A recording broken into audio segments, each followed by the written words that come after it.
Magandang araw po. Narito na po ang magiging lagay ng panahon ngayong araw ng Lunes, December 16, 2024. At latest update sa bagong low pressure area na binabantayan na nasa loob na ng Philippine Area of Responsibility.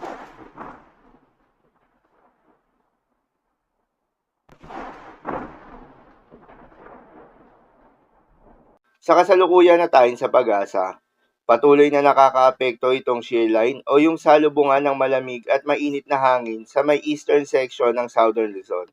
Dahil dito asahan yung maulap na kalangitan na may kalat-kalat na mga pagulan at thunderstorms. Habang northeast monsoon naman o hanging amihan ang nakakaapekto sa nalalabing bahagi ng Luzon.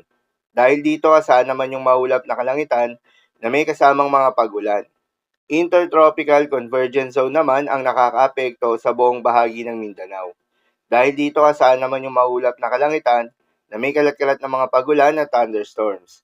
Habang sa nalalabing bahagi ng ating bansa ay asahan naman yung epekto ng mga localized thunderstorms na umiiral tuwing hapon o gabi. Samantala, yung binabantayan natin na low pressure area noong mga nakaraang araw na nasa loob na ngayon ng Philippine Area of Responsibility na binabantayan ng Pag-asa bilang cloud cluster pa lamang ay nagdevelop na rin bilang isang low pressure area. Ito ay nasa may silangan ng Mindanao at nakapaloob ito sa Intertropical Convergence Zone. Ayon sa pinaka-latest Tropical Cyclone Threat Potential Forecast na inilabas ng Pag-asa, ay nasa katamtaman hanggang sa mataas na ang tsansa nito na mabuo bilang isang bagyo sa mga susunod na araw.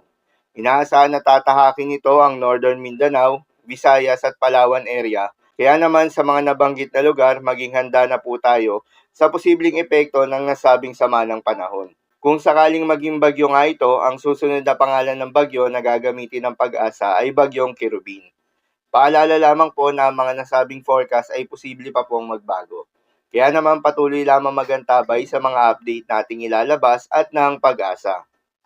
Dahil nga sa epekto nitong shear line, asahan ngayong araw sa Quezon, Marinduque, Oriental Mindoro at Bicol Region ang maulap na kalangitan na may kalat-kalat na mga pagulan at thunderstorms. Posible ang mga pagbaha o pagguho ng lupa dahil sa katamtaman hanggang sa kung minsan ay malakas na pagulan.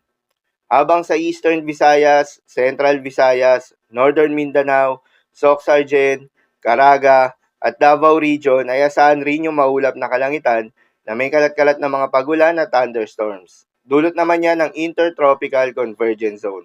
Posible rin ang mga pagbaha o pagguho ng lupa dahil sa katamtaman hanggang sa kung minsan ay malakas na pagulan. Habang sa Cagayan Valley, Cordillera Administrative Region at Aurora ay asahan naman yung maulap na kalangitan na may kasamang mga pag-ulan. Dulot naman yan ng northeast monsoon. Posible rin ang mga pagbaha o pagguho ng lupa dahil sa katamtaman hanggang sa kung minsan ay malakas na pagulan. At sa nalalabing bahagi nga ng Mindanao ay asahan naman yung bahagyang maulap hanggang sa maulap na kalangitan na may kalat-kalat na mga pagulan o thunderstorms. Dulot pa rin yan ng ITZZ. Posible rin na mga pagbaha o pagguho ng lupa during severe thunderstorms. Habang sa Metro Manila at nalalabing bahagi pa ng Luzon ay asahan naman yung bahagyang maulap hanggang sa maulap na kalangitan na may kalat-kalat na mga maihinang pag-ulan. Dulot naman yan ng northeast monsoon.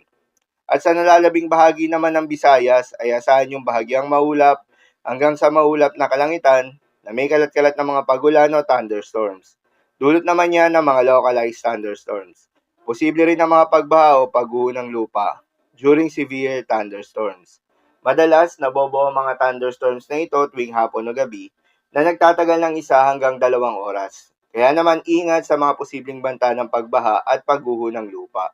Para naman sa magiging lagay ng mga dagat baybayin, ayon sa Pag-asa ay may nakataas pa rin tayo na gale warning sa mga seaboards ng Batanes, Cagayan, kabilang ng Babuyan Islands, Isabela, Ilocos Norte, Ilocos Sur, La Union at western coast ng Pangasinan. Pahin ng Pag-asa ay huwag munang pumalaot yung mga kababayan nating mangingisda at yung may mga maliliit na sasakyan pandagat dahil inaasahan pa rin yung maalon hanggang sa napakaalon na karagatan. So yun lamang po para sa lagay ng panahon ngayong araw ng Lunes. Keep safe everyone.